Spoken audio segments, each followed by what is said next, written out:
성경 봉독하겠습니다. 하나님 말씀은 신약 성경 누가복음 15장 27절 말씀입니다. 누가복음 15장 27절부터 28절까지 말씀을 봉독하겠습니다. 대답하되 당신의 동생이 돌아왔음에 당신의 아버지가 건강한 그를 다시 맞아들이게 됨으로 인하여 살진 송아지를 잡았나이다 하니 그가 노하여 들어가고자 하지 아니하거늘 아버지가 나와서 권한대. 아멘.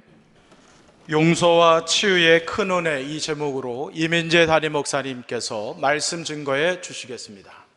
하나님은 살아 계십니다. 하나님은 한결같이 변함없이 영원토록 계시며 그 한결같은 영원한 그 은혜와 사랑을 이 시간도 우리에게 베풀어 주십니다. 오늘은 우리가 2017년 추수감사 주일로 하나님께 감사와 영광의 예배를 드리고 있습니다. 하나님께서 우리에게 베푸신 은혜를, 그 사랑을 우리가 셈할 수도 계산할 수도 없습니다. 하나님께서 우리에게 베푸신 은혜는 끝도 한도 없는 은혜입니다. 하나님의 은혜인 것을 감사하시기 바랍니다. 하나님이 하셨습니다. 하나님이 역사하셨습니다. 하나님께 감사와 영광과 찬양을 드립니다. 토끼가 배가 고파서 먹을 것을 찾다가 당근을 발견했습니다. 얼른 잡아서 먹으려고 했는데 그만 당근이 숲속으로 잽싸게 도망쳤습니다. 그리고 얼마 후에 헌혈을 하는 헌혈차에서 무가 나왔습니다. 토끼가 그 무를 보자마자 다짜고짜 무를 붙잡고 말했습니다. 야, 당근, 너 피를 뽑았다고 내가 모를 것 같으냐? 토끼는 빨간 당근이 자기의 정체를 숨기려고 피를 뽑아서 하얀 무처럼 변했다고, 자기의 정체를 숨겼다고 착각을 했습니다. 여러분, 우리가 살아가면서 우리는 다른 사람의 잘못과 허물을 감싸주는데 아주 인색합니다. 오히려 자기는 의롭고 깨끗하고 거룩한 자라고 하는 착각 속에 살아갑니다. 오늘 하나님께서 이 은혜로운 예배의 시간에 우리의 눈을 열어 주셔서 우리 자신의 정체성, 우리 자신의 내면, 우리 자신의 영적 상태를 올바로 보게 하심으로 하나님의 용서와 치유의 은혜가 우리 모두에게 있기를 주의 이름으로 축원합니다. 오늘 본문 말씀은 맏아들이 동생 둘째가 돌아왔다는 소식을 듣게 되는 내용입니다.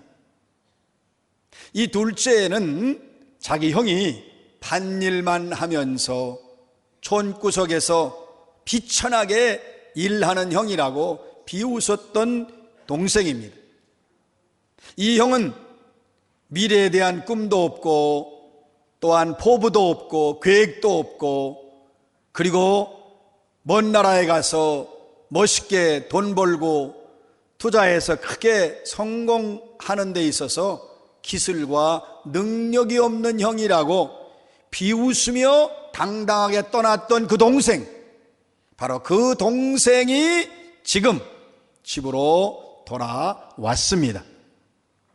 여러분, 오늘 27절 말씀에 보면 집에 오니까 잔치가 벌어졌어요.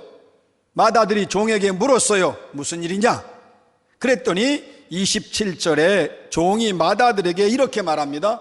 당신의 동생이 돌아왔는데 당신의 아버지가 그 동생이 건강한 몸으로 다시 오게 되므로 살찐 송아지를 잡았습니다. 그러니까 아버지는 둘째 아들이 건강한 몸으로 다시 돌아온 것이 너무 기뻐서 송아지를 잡고 잔치를 벌이면서 기뻐합니다. 자, 그런데 이 맏아들이 볼 때에 이건 이해할 수가 없어요. 지금 동생은 너무 뻔뻔합니다. 이 동생은 돈을 다 잃어버리고 지금 뻔뻔하게 돌아왔어요. 거기다가 또 잔치까지 벌어지지요. 너무 화가 나서 아버지도 보기 싫고 동생은 더 보기 싫습니다. 더 화가 나는 건 그 종이 한 말이에요. 당신의 동생이 건강하게 돌아와서 그래서 살찐 송아지를 잡고 잔치를 벌인다고 합니다.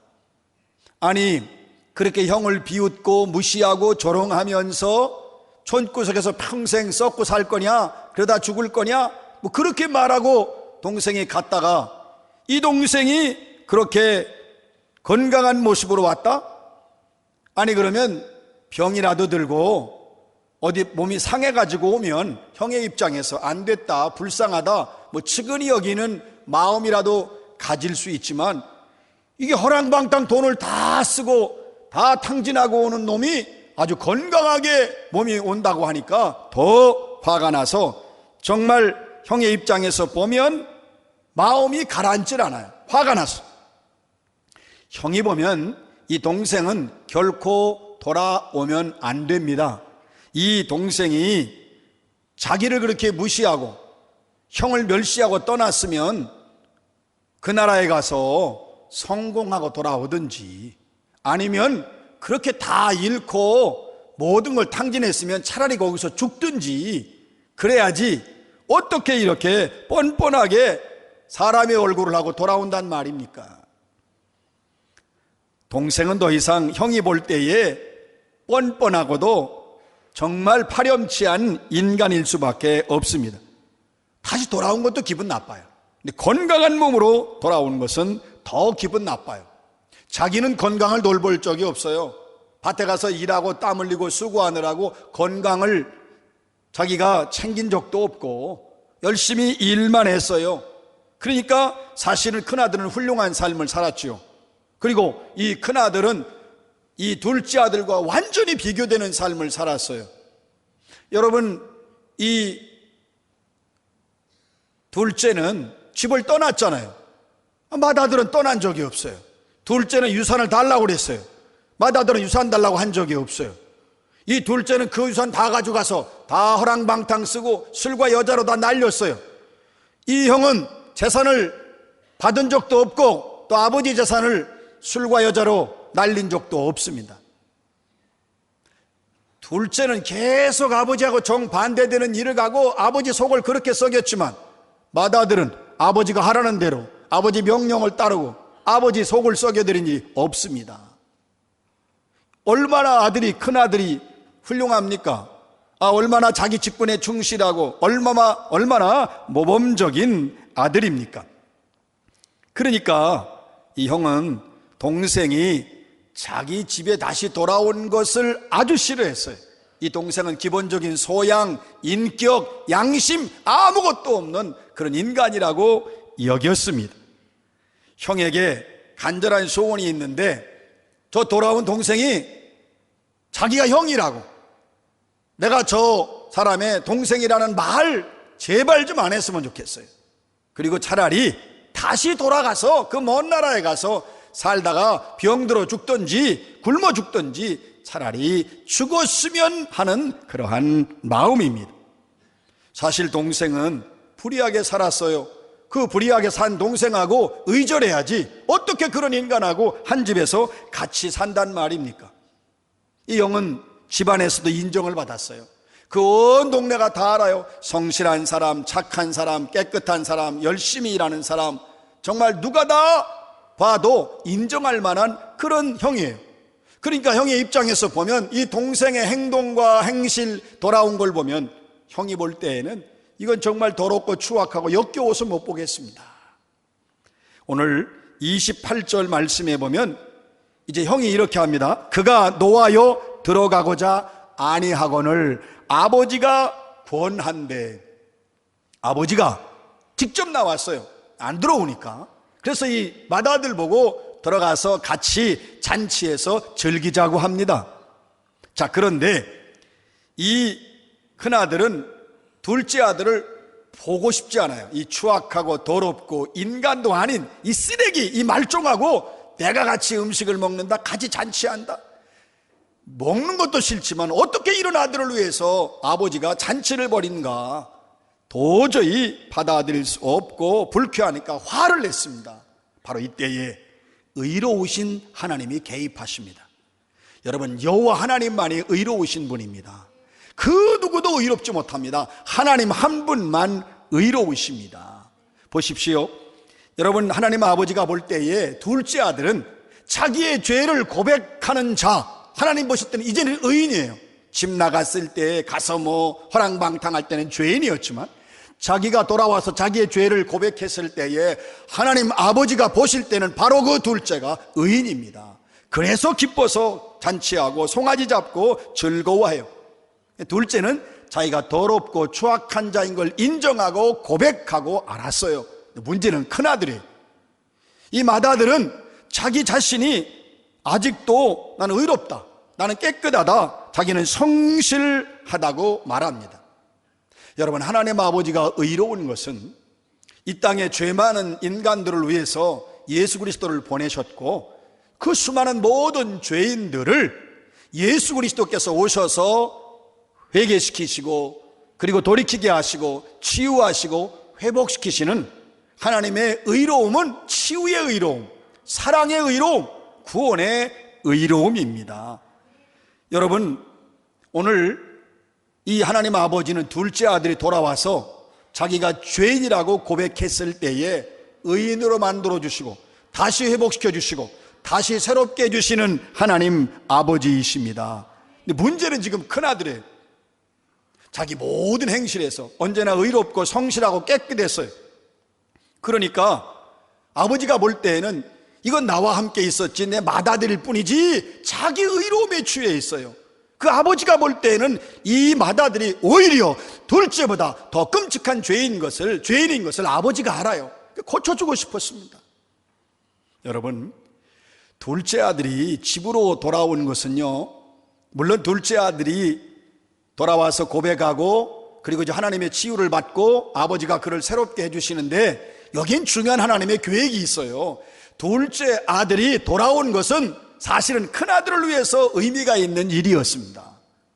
그러니까 그렇게 죄 많은 동생이 지금 돌아왔다, 그리고 얼마나 그가 변화되어 오는지 내가 보거라, 그걸 하나님 아버지는 형인 그 맏아들에게 보여주고 싶은 겁니다. 그래서 그 잔치를 벌인 거예요. 이 잔치는 비단 둘째 아들만을 위한 잔치가 아니에요. 큰아들을 위해 잔치를 벌이는 거예요. 봐라, 나는 이렇게 죄인이 돌아오면 기뻐하고 나는 의인 만들어주고 나는 그와 함께 잔치를 벌인다. 이것이 나의 마음이다. 이것이 하나님의 마음이라고 하는 걸 이 둘째 아들 회개하고 돌아온 모습을 통한 잔치에서 큰아들에게 보여주고 싶어 하셨어요. 이건 하나님의 놀라운 섭리입니다. 여러분, 그래서 이제 큰아들 보고 좀 내면 좀 보라고, 내가 어떤 존재인 것을 보라고 잔치를 하나님이 버리고 큰아들을 들어오라고 하는 거예요. 들어와 봐라. 여러분, 하나님은 다시 시작하시는 분입니다. 하나님은 다시 새 출발을 우리에게 주시고 치유와 회복을 주시는 하나님이십니다. 이제 하나님은 지금 이 자기 의로움에 취해 있는 맏아들이 자기 끔찍한 죄악된 내면을 보게 하십니다. 사실 큰아들은 항상 자기 의로움에 취해서 누가 죄짓고 잘못하고 실수하면 면박하고 욕하면서 나는 저들과 다르다고 했어요. 자기의 죄악을 보지 못해요. 볼 수 없어요. 자기 마음과 영혼이 병들었음을 볼 수가 없으니까 항상 자기 의로움에 빠져서 그것으로 만족하고, 그래서 그것으로 자랑스럽게 생각해요. 나 누구에게 피해 준 적 없어. 나 누구를 때리거나 아프게 한 적 없다. 나는 깨끗하게 살았고 성실하게 살았고 의롭게 살았다. 자기가 성인군자 같은 거예요. 자기가 성인군자라고 생각하는 이 맏아들이 더 큰 죄인임을 하나님 아버지가 알게 해주고 싶었습니다. 여러분, 인간이 행위로 죄를 짓지 않고도 우리가 살인 죄를 짓지요. 예수님이 마태복음 5장에서 말씀하셨어요. 율법의 완성 설교에 보면 형제를 보고 미워하고 욕하는 것도 살인자라고 그랬어요. 그럼 여러분, 도대체 지금 우리가 살인하는 사람이 어디 있어요? 죄 안 진 사람이 어디 있냐고요? 모두가 다 우리는 죄인일 뿐이에요. 하나님 앞에 누구도 의로운 자가 없습니다. 우리는 속이고 우리는 덮지만 여러분, 우리가 지은 은밀한 생각과 말과 행동과 이 모든 걸 하나님은 낱낱이 알고 계시기 때문에 모두가 다 부패한 인간이지 더럽고 추악한 내면을 가지고 있지 모든 인간은 다 의로울 수가 없습니다.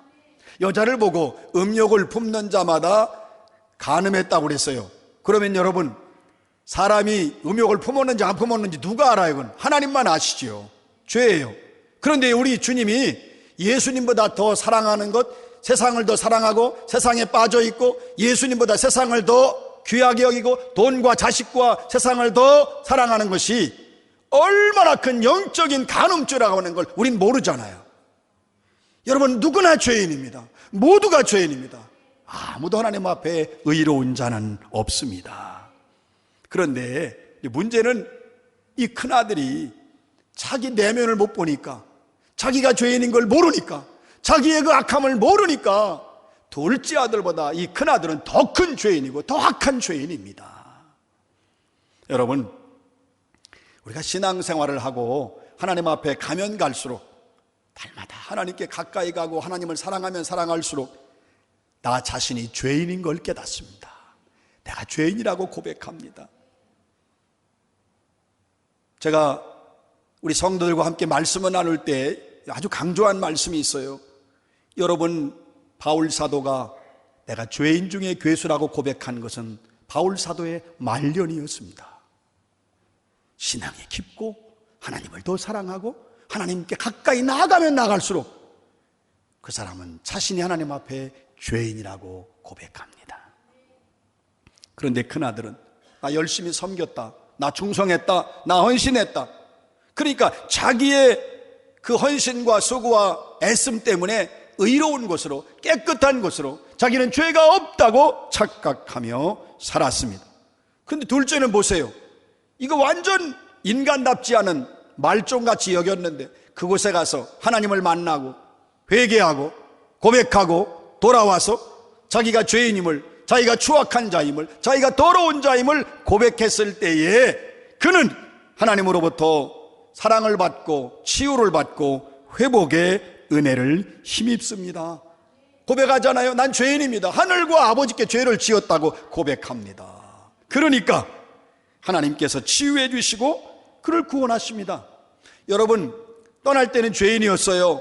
그런데 돌아와서 죄를 지었다고 자기가 죄인이라고 고백했을 때에 그는 의인이 되었습니다.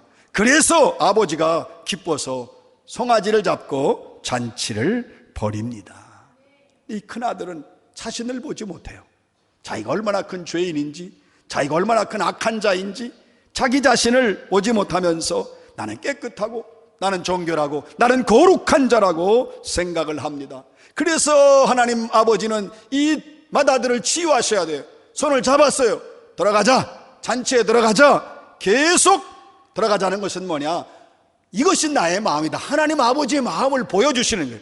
자기의 죄를 고백하고 자기가 하나님 앞에서 진실한 자기의 내면을 인정하고 자기가 죄인이라는 것을 고백하면 하나님은 용서하시고 치유하시고 의롭게 해주신다고 하는 하나님의 사랑을 보여주고 싶었지만 이 큰아들은 화를 내면서 그는 들어가기를 거부합니다. 여러분, 하나님 아버지가 둘째 아들하고만 송아지를 잡고 먹고 싶었겠어요? 큰아들하고도 송아지를 잡고 함께 먹고 싶어 했고, 하나님 아버지는 둘째 아들도 치료해 주고 싶고 하나님 아버지는 큰아들도 치유해 주고 싶습니다. 근데 문제는 하나님께서 그렇게 자기 의로움에 빠져 있는 이 큰아들에게 자신의 내면을 보여줄 수 있는 그 기회, 그 치유의 은혜를 베푸시는데 어떻게 베푸시냐면 들어가자, 이 잔치를 보여주면서도 하나님 마음을 알게 해주시려고 했고, 들어가자고 했을 때에 여러분 어떻게 행동했어요? 화를 내며 분노했잖아요. 그걸 보고 이게 바로 너의 정체성이다, 이것이 바로 너다, 내가 이렇게 지금 스스로 의로움에 빠져 있다는 것을 보여주는 거예요. 놀라운 것은 동생에 대한, 아버지의 잔치에 대한 화를 내는 이 마다들을 자기 스스로가 보면서, 내가 지금 의로움에 빠져 있구나, 이 사실을 하나님은 마다들이 깨닫고 알게 해주고 싶으셨습니다. 사랑하는 성도 여러분, 이 죄를 용서하시고 치유해 주시는 하나님 아버지는 이 큰아들이 화를 내는 자신의 모습을 보게 하셔요. 뭘 깨달아야 되냐면, 여러분 이렇게 지금 아버지가 잔치를 벌이잖아요. 안 들어가는 건 아버지도 비난하는 거예요. 동생도 비난하는 거예요. 아버지도 동생도 자기보다 의롭지 못하다는 겁니다. 그러니까 자기의 의로움을 내세우는 사람들은 때로는 하나님보다 자기가 더 의롭다는 큰 죄를 집니다. 우리가 전혀 하나님보다 의롭다고 생각하지 않는다고 하지만, 결국 내가 의롭다고 주장하고 내 죄를 인정하지 않는 것은 내가 죄인이라고 말씀하시는 하나님보다 내가 더 의롭다는 것과 똑같습니다. 그래서 하나님 아버지는 내가 하나님보다 더 의롭다고 생각하는구나, 그 사실을 마다들에게 알려주고 싶어 하셨습니다. 그런데 안 들어가요. 아버지가 죄인을 위해서 베푼 잔치에 들어가지 않습니다. 아무리 강권하고 아무리 들어가자고 해도 계속 안 들어가요. 여러분, 왜 큰아들이 잔치에 안 들어갑니까? 저 죄인, 저 악한 자들, 저 더러운 자들하고는 함께 있을 수 없다는 거잖아요. 그러니까 자기는 들어갈 수가 없어요. 그러니까 죄인들의 죄악만 보는 거지 자기의 죄악을 보지 못하는 큰 죄인이 바로 맏아들입니다. 여러분, 이 맏아들이 지금 자기 죄를 모르니까 계속 하나님이 그 맏아들의 행위를 보면서 자기의 내면을 알게 해주기를 원하십니다. 예수님께서 오셨을 때에 여러분, 율법을 잘 지키고 또 철저하게 안식일을 준수하고 자기들 나름대로 종교 생활을 잘 하고 있다고 하는 율법학자와 바리새인들을 책망하셨어요. 그리고 오히려 율법학자와 바리새인들이 저건 죄인들이야, 상종할 수 없어, 저건 이 세상에서 사라져야 될 인간들이야, 그렇게 말하는 세리와 창기들 찾아가셨잖아요, 예수님이. 그리고 그들을 향하여 내가 너희들의 친구다, 우리 주님이 그렇게 말씀하여 주셨습니다. 이것이 예수님의 마음이고 이것이 하나님의 마음입니다. 예수님은 죄인들과 함께 계십니다. 의롭다고 하는 자들과 함께 있는 게 아니라 죄인이라고 고백하는 자들과 함께 있으시고, 그곳에서 죄를 깨닫고 회개하고 돌이키고 하나님 앞에 돌아오도록 역사하여 주십니다. 지금 하나님 아버지가 자꾸 들어가자고 말하는 이 맏아들에게 듣고 싶은 말이 있어요. 맏아들은 그렇게 말해야 돼요. 아버지, 하나님, 내가 죄인입니다. 저 아우만 죄인이 아니라 나도 죄인입니다. 아우도 죄인이요, 나도 죄인입니다. 이렇게 고백하기를 원하시는 거예요. 이렇게 고백하면 하나님은 치유해 주시고 회복시켜 주시고 용서해 주시기로 작정하고 계십니다. 그런데 나는 저렇게 더럽고 추악한 자들하고 같이 잔치에 들어갈 수 없다, 저런 인간들이 천국에 들어간다면 난 천국에 안 들어가겠다고 버티고 있습니다. 사랑하는 성도 여러분, 예수님께서 이 땅 위에 오셨을 때에 여러분, 죄 많고 허물 많고 그리고 세상에서 버림받은 사람들 책망하고 꾸짖고 그러지 않으셨어요. 오히려 의롭고 깨끗하고 정직하다고 말하고 그들이 하나님 앞에 거룩하다고 말하는 바리새인과 서기관과 대제사장들을 꾸짖으셨습니다. 오늘 우리 자신은 이 예수님의 마음 그리고 이 예수님의 사랑을 깨달아야 돼요. 둘째 아들은 자기의 죄를 고백하고 돌아왔어요. 근데 이제는 남은 맏아들입니다. 큰아들이 돌아와야 합니다. 여러분, 우리가 예수님보다 더 사랑하는 게 많지요. 예수님보다 귀하게 여기는 게 많습니다. 우리는 열심히 살았다고 하고 주님 앞에 충성했다고 하지만 예수님보다 더 사랑했던 맏아들이었음을 깨달아야 됩니다. 내가 더 큰 죄인이었음을 고백해야 합니다. 감사한 것은 왜 하나님께서 이 은혜로운 예배 시간에 이 말씀을 저와 여러분에게 주십니까? 하나님은 우리를 치유해 주기를 원하십니다. 이 하나님의 치유하심에 마음문을 여시기 바랍니다. 이 하나님의 치유하심에 여러분의 영혼을 여시기 바랍니다. 하나님 반드시 우리에게 치유의 은혜를 베풀어 주십니다. 자기가 생각할 때 난 불의하게 살았다, 자기가 생각할 때 난 의롭게 살았다, 둘 다 하나님 앞에서는 죄인일 뿐입니다. 마음은 부패하고 죄성 가득하고 우린 다 같이 용서받아야 될 죄인임을 명심하시기 바랍니다. 우린 치유받아야 되고 회복돼야 되는데 누가 치유받고 누가 회복되느냐? 자신의 정체성, 자신의 영적 상태가 어떤 상태인지를 알아야 합니다. 내가 의롭다고 생각하면 절대로 치유가 일어나지 않습니다. 나는 죄인이다, 하나님 앞에 불의한 자라고 고백하면 반드시 치유의 역사, 치유의 완성이 일어납니다. 여러분 보십시오. 하나님의 아들 독생자 예수 그리스도가 이 땅에 오셨어요. 그런데 놀랍게도 그 율법학자들 또 바리새인들 그리고 대제사장들 예수님 거부하잖아요. 왜 거부한 줄 아십니까? 자기들은 의롭거든요. 깨끗하고 자기들은 의롭고 자기들은 선한데 저 예수가 하나님의 아들이라면 어떻게 죄인들하고 같이 있느냐. 그 예수도 같은 부류로 본 것입니다. 결국 자신을 의롭다고 믿고 있던 사람들이 예수님을 십자가에 못 박았습니다. 여러분 그것은 오늘날도 똑같지요. 그러니까 큰아들의 영적 상태는 당시에 바리새인과 또한 율법학자들 또 대제사장들과 똑같은 영적인 상태입니다. 자기의 의로움 자랑하고 자기의 의로움 드러내고 자기의 의로움 때문에 천국 가고 그 의로움 때문에 은혜 받고 그 의로움을 하나님과 사람에게 인정받기를 원하는 마다들, 그러나 하나님 앞에서는 가장 큰 죄인일 뿐입니다. 사랑하는 여러분, 오늘 우리가 하나님 앞에서 살아가면서 우리 자신을 볼 수 있어야 되는데 교회 안에 하나님 앞에는 두 종류의 죄인밖에 없어요. 하나는 먼 나라로 간 죄인, 그리고 집 안에 있는 죄인, 밭에서 일한 죄인, 둘 다 죄인이에요. 여러분 밭에서 일하고 성실히 일을 했어요. 근데 문제는 뭐냐? 자기가 성실하고 자기가 열심히 일하면서 항상 자기 의로움에 빠져 있어요. 나는 도덕적으로 윤리적으로 깨끗하다, 나는 영적으로도 깨끗하다. 그러니까 자신의 죄악을 고백하지 않지요, 자신의 추악함을 인정하지 않아요. 이런 사람을 의롭게 사는 죄인이라고 합니다.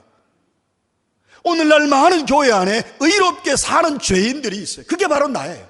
그게 바로 우리 모두입니다. 여러분, 의미 있는 일은 교회가요, 자신을 죄인이라고 고백하는 교인이 많으면 절대 교회는 분열되거나 갈라지지 않습니다. 교회들이 갈라질 때 그 갈라지는 이유, 그 교회가 병들어서 그래요. 왜 병이 들었냐면 자기들은 의롭고 자기들은 깨끗하고 자기들은 올바르지만 상대방이 올바르지 않다고 하면 그 교회는 갈라질 수밖에 없지요. 어디나 마찬가지예요. 여러분 깨달으셔야 됩니다.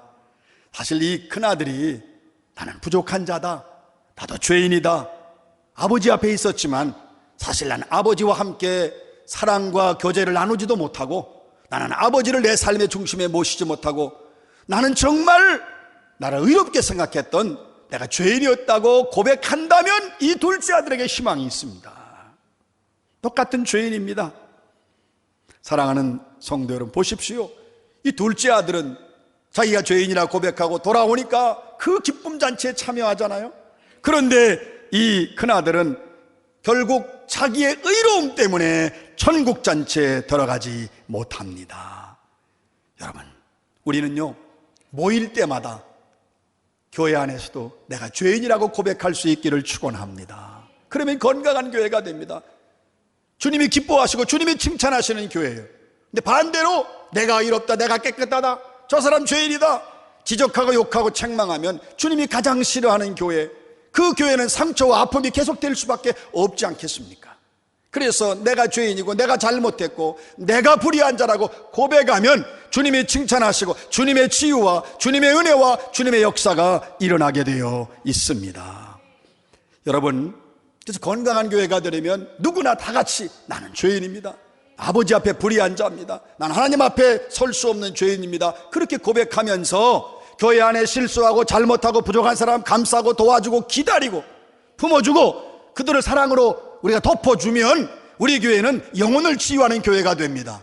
우리 교회는 영혼을 살리는 교회가 됩니다. 우리 교회는 영적으로 온전한 교회로 하나님께 건강한 교회로 세워지게 됩니다. 하나님께서는 오늘 이 은혜로운 예배 시간에 우리 모두를 치유하기를 원하십니다. 치유하기를 기뻐하시는 하나님 앞에 여러분 마음을 여시기 바랍니다. 영혼을 여시기 바랍니다. 그리고 하나님을 중심에 모셔드리십시오. 그리고 고백하십시오. 하나님, 나는 스스로 의로운 척했습니다. 내가 의로운 자인 줄 알았습니다. 내가 스스로 의로운 척하면서 다른 사람의 죄를 내가 정죄했으니 하나님 용서해달라고 구하십시오. 그러면 하나님이 치유의 복을 주십니다. 용서의 복을 주십니다. 다시 회복되는 복을 우리에게 주십니다. 2017년 오늘 추수감사 주일로 지키는 우리는 감사할 내용이 너무 많아요. 그 가운데에 가장 큰 감사, 가장 큰 오늘 한 해의 은혜는 나 같은 죄인을 용서하시고 날마다 치유하시고 회복시키시고 새롭게 하시고 나 같은 죄인이 죄인임을 고백하게 하사 나를 천국잔치로 맞아주시는 하나님께 감사드려야 됩니다. 사랑하는 성도 여러분, 우리 날마다 나의 불의함, 나의 죄악됨을 하나님께 고백하심으로 여러분이 날마다 하나님이 예비하신 천국잔치에 들어가시기를 주의 이름으로 축원합니다.